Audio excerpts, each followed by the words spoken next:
ওনার জীবন threat না, ওনাকে কেউ কিছু করবে না বলেন? এটা তো আমরা ভাবতে পারি না, কারণ থাকবেই বড় বড় ব্যক্তিদের আর এই মাপের নেতাদের শত্রু সবাই যে ওনাদের মিত্র হবেন তা না। তবে এটা অত্যন্ত সৌভাগ্যের বিষয় যে এই দেশের মানুষ শহীদ রাষ্ট্রপতি জিয়া রহমানকে যেমন ভালোবেসেছেন, দেশনেত্রী বেগম খালেদা জিয়াকেও ঠিক একইভাবে ভালোবেসেছেন, আমাদের চেয়ারম্যানকেও একইভাবে ভালোবাসছেন। তার প্রমাণ কিন্তু আমরা প্রতিটা সময় আমরা পাচ্ছি, যেমন কথা 25শে হচ্ছে যে ডিসেম্বর পেয়েছি। তারপরে তো এই যে আর আর আর একটা কয়েকটা বিষয় আমার ভাই, না ভাই কয়েকটা বিষয় বলেছেন, আমি ওই জায়গায় একটু বলতে চাই। প্রথমত বলছেন বোরখা নিয়ে, দেখেন বোরখা নিয়ে আমি একজন কিন্তু ধর্মপ্রাণ নারী, আমার মনে আছে আমি ক্লাস 5 থেকে 5 ওয়াক্ত নামাজ পড়ি। আমি 5-এ স্কুলে স্কুলে গেলে আমি ওখানেই নামাজ পড়তাম।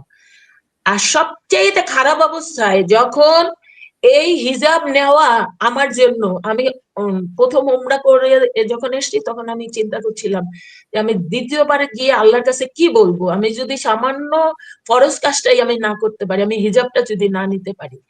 আমি তখন আমি জানি যে এই হিজাবের কারণে আমাকে জঙ্গি বানানো হতে পারে, আমি গ্রেপ্তার হলে আমাকে ক্রস ফায়ারে দিতে হতে পারে, কিন্তু তারপরে কিন্তু আমি এই হিজাব নিয়েছি।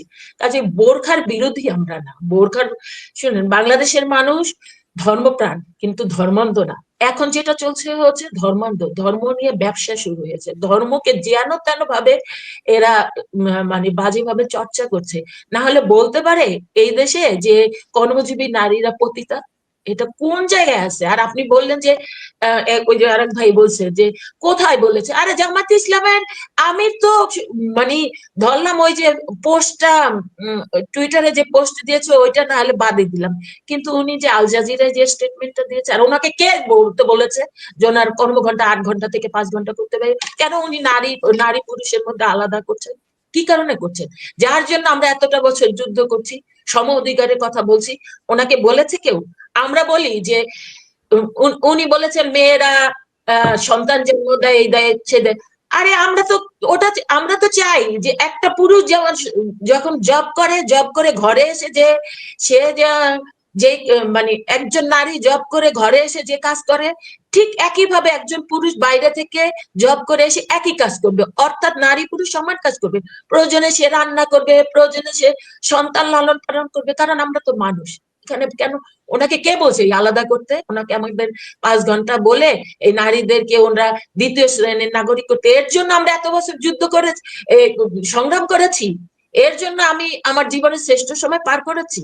আমি যখন প্রথম ইডেন কলেজের ভিপি হই তখন কিন্তু প্রথম ছিল আহ হাসিনা, আপনার মনে আছে কিনা জানে না, তখন ওই সময় আমি দেখতাম যে মেয়েরা ইডেন কলেজে ঢাকা বিশ্ববিদ্যালয়ে ভর্তি হয়েছে, তাদের উদ্দেশ্য থাকতো কি বিয়ে পাশ করে একটা ভালো স্বামী পাবো।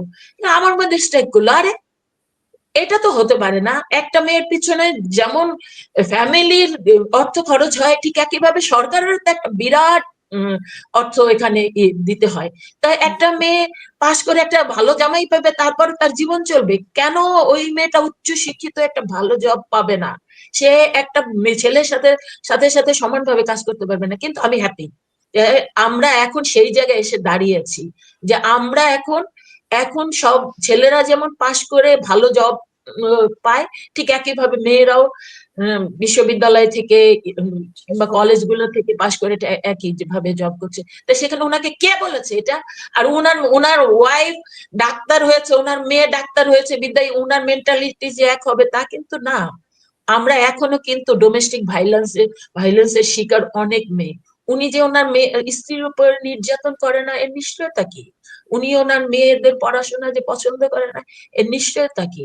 কারণ উনি এই ধরনের বক্তব্য বিশ্ব মিডিয়ায় গিয়ে দিতে পারে নারীদের সম্পর্কে। ওনার কাছে কি আমরা এইটা এইটা প্রত্যাশা করেছি যে এত বছর পরে এসে 54-55 বছর পরে এসে উনি নারীদেরকে দ্বিতীয় শ্রেণীর নাগরিক করবেন? উনি সেই কাজটা কেন করলেন? ওনাকে এই জন্য জবাবদিহি করতেই হবে।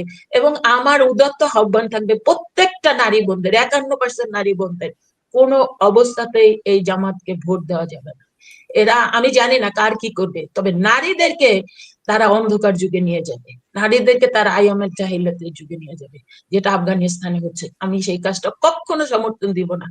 আমি আমার অনেক ভালো জীবন যাপন করতে পারতাম, কিন্তু সেটা না করে আমি 16-17 বছর বয়সে আমি যে উৎসর্গ করেছি না মেয়েদের সেবার কারণে, আনন্দ ফুর্তি বলতে কিছু করি নাই। এই এই এই যে এত বছর পরে এসে এই কথা শোনার জন্য ওনাকে কে এই সাহস দিল? উনি কি করে এই ধরনের বক্তব্য দিয়ে থাকে? তারপরে শেষ করবেন প্লিজ। দেখেন দেখেন আরেকটা বলেছে যে জামাতে ইসলামের আমির, সেও তো বলেছে ফ্যাসিস্ট ফ্যাসিস্ট বলবেন না, ফ্যাসিস্ট কথাটা শুনতে আমার ভালো লাগে না। আর আরেকটা বিষয় লাস্টে যেটা বলতে চাই, হাসিন ভাই বারবার করে যেটা বলছেন যে আওয়ামী লীগ, দেখেন বিএনপি কিন্তু আপনি জানেন শহীদ রাষ্ট্রপতি জিয়াউর রহমান যে জাতীয়তাবাদী দলটি গঠন করেছিলেন, সেই জাতীয়তাবাদী দলের মূল লক্ষ্য উদ্দেশ্য হলো ছিল বহুদলীয় গণতন্ত্র প্রতিষ্ঠা করা। তো যেই বহুদলীয় গণতন্ত্র প্রতিষ্ঠা করবার জন্যই জিয়াউর রহমানের সময় কিন্তু এই জামাতে ইসলাম রাজনীতি করার সুযোগ পেয়েছে। জিয়াউর রহমানের সময় আওয়ামী লীগ বাকশাল থেকে আবার পুনর্জন্ম হয়েছে। আমরা কি আমাদের দলের আদর্শ উদ্দেশ্য নীতি এটাকে জলাঞ্জলি দিব? আমরা তো সত্যিকার অর্থে বহুদলীয় গণতন্ত্রে বিশ্বাসী। তবে এটাও ঠিক যে আমাদের চেয়ারম্যান কখনোই চান না এবং আমরাও চাই না যে আওয়ামী লীগে যারা অপরাধ করেছে তারা মানে কোন রকমের মানে শাস্তি না পাক, এই জায়গায় আমরা কখনো চাই না। আইন তার নিজস্ব গতিতে চলবে, যে পাপী, যে অপরাধ করেছে, যে অন্যায় করেছে তার শাস্তি হবে। আওয়ামী লীগের অপরাধীরা শাস্তি ভোগ করবে, আইনের আয়তায় আসবে। কিন্তু একটা আওয়ামী লীগের কর্মী সমর্থকরা আমি চাই না যে যারা ভালো, কারণ আমি কিন্তু আমার বাড়ি মাদারীপুর, আমি একটা আওয়ামী অধ্যুষিত এরিয়ার লোক। আমার এলাকায় আমি জানি অনেক আওয়ামী লীগকে ভালোবাসে কিংবা আওয়ামী লীগ করে, তাদের মধ্যে অনেক সৎ লোক আছে, জনদরদি লোক আছে। তাই সেই লোকটা আমি আমি কেমন করে সেই লোকের শাস্তি চাইবো? সেই লোককে কেমন করে আমি জেলে পাঠাবো? এটা কি হয়? একটা লোক যদি ভালো হয় তাকে কি অন্যায় ভাবে? তাইলে শেখ হাসিনার আমাদের মধ্যে পার্থক্যটা কি রইলো? এই জায়গাটাই হলো আমাদের আমাদের প্রিয় নেতা, আমার মনে হয় যে উনি ওইটাই বলেছেন যে আমরা বহুদলীয় গণতন্ত্রে বিশ্বাসী, আইন তার নিজস্ব গতিতে চলবে। আওয়ামী লীগ যদি অন্যায় করে দল হিসাবে শাস্তি হবে, নিষিদ্ধ হবে, কিন্তু নির্বাহী আদেশে কোনো কিছু হবে না। নির্বাহী আদেশে আজকে আওয়ামী লীগকে ব্যান করলে কালকে বিএনপি কে ব্যান করবে না, যেমন জামাত ইসলামকে করেছিল, তখন কিন্তু আমরা প্রতিবাদ করেছি। কাজেই আমরা আসলে আরেকটা বিষয় তো এটা সত্যি যে নোবেল অ্যাওয়ার্ড পাওয়ার দরকার ছিল দেশনেত্রী বেগম খালেদা জিয়ার, কারণ উনি কিন্তু ক্ষমাশীল, ক্ষমা করে গিয়েছেন। 17 বছর ওনার উপরে তো নির্যাতন হওয়ার পরেও যখন তিনি পল্টন অফিসের সামনে যে বক্তব্য দিয়েছেন সেখানে কিন্তু ক্ষমার কথা বলেছেন। বিএনপির দলটাই হচ্ছে একটা ক্ষমাশীল দল। এবং আমরা বলতে চাই যে এই কারণে বিএনপি বাংলাদেশের মানুষের কাছে এত জনপ্রিয়, এই কারণে বিএনপির নেত্রী দেশনেত্রী বেগম খালেদা জিয়া এত জনপ্রিয়। এবং আমি মনে করি শহীদ রাষ্ট্রপতি জিয়াউর রহমান দেশনেত্রী বেগম খালেদা জিয়ার পথেই তার সন্তান হাঁটবেন, এটা বিচ্যুতি ঘটবে না।